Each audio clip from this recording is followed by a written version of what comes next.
अस्सलाम वालेकुम मेरी बीकॉम की पलटन। तो कैसे हैं आप सब? इंशाल्लाह बहुत बेहतरीन होंगे। तो ये खुलासा जानी दुश्मन का है, बेहतरीन समझ आएगा, आंखें बंद करके समझना, ठीक है? तो ये खुलासा, ये जानी दुश्मन कहानी 3 किरदारों पर मबनी है। अहम किरदार इसमें आलिया का है। आलिया एक लड़की होती है, लड़की ही होती है, वो बहुत ही ज़्यादा मिलनसार लड़की होती है, जिसको मतलब दोस्ती बनाने का शौक़ होता है। उसकी ना सिर्फ अपने हम जमात लड़कियों के साथ दोस्ती होती है, बल्कि उनकी फैमिलीज़ के साथ उसकी दोस्ती होती है, अपनी टीचर्स के साथ उसकी दोस्ती होती है। उसके फ्रेंड्स में एक फ्रेंड होती है जिसका नाम रज़िया होता है, जो कि उसकी कज़न होती है, सगी खाला की बेटी। एक रोज़ आलिया के पास उसकी खाला का मैसेज या फिर ख़त आता है। उस दौर में ख़त आता है और वो कहती हैं कि जल्दी से तुम घर पे आ जाओ। अब आलिया सोचती है कि शायद रज़िया ने कुछ बदतमीज़ी की है, तो उसकी गलती को मनवाने के लिए शायद खाला मेरे को बुला रही हैं।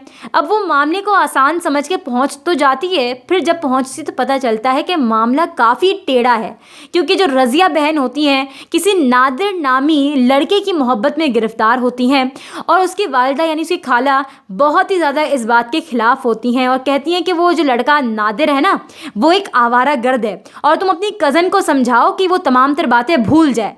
अब रज़िया को काफ़ी समझाने की कोशिश करती है आलिया, लेकिन वो समझने का नाम ही नहीं लेती। अब वो कहती है अब अगर इतनी ही मोहब्बत करते हो तो एक काम करो, तुम दोनों एक साथ फ़रार हो जाओ। अब वो इस मामले पर भी रज़ामंद नहीं होती।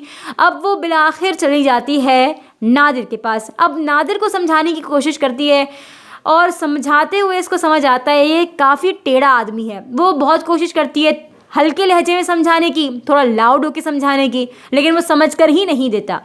आखिर में वो नादिर उसी को मुसीबत में डाल देता है और उसको टेंशन दे देता है कि अगर तुम्हारे को इतनी ही फ़िक्र हो रही है बेटा, तो एक काम करो, तुम ही मेरी शरीके हयात बन जाओ। क्योंकि अब जो होता है नादिर वो ये सोचने लग जाता है कि शायद ये आलिया ही वो लड़की है जो मेरे और रज़िया के दरमियान में आ रही है। अब वो कहता है कि एक काम करो, तुम ही मेरी शादी कर लो, तुम ही मुझसे शादी कर लो। अब वो टेंशन में आके फ़ौरन से घर चली जाती है, जो कि इतनी ज़्यादा खुश अखलाक, इतनी मिलनसार लड़की होती है। वो काफ़ी दिनों तक, टाइम तक अपने कॉलेज से गैर हाजिर रहती है, क्योंकि वो टेंशन में आ चुकी होती है।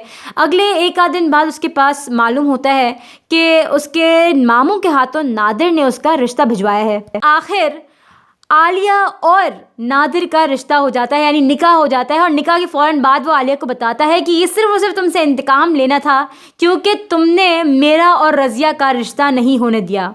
और वो फ़ौरन चला जाता है मिडिल ईस्ट, जहाँ पर इस बच्चे की नौकरी लग जाती है 1500 की। ओए होए, तो ये 1500 पे काफ़ी घमंड मार के वो चला जाता है बेचारे, इंतकाम लेकर, उसको दुश्मनी करके।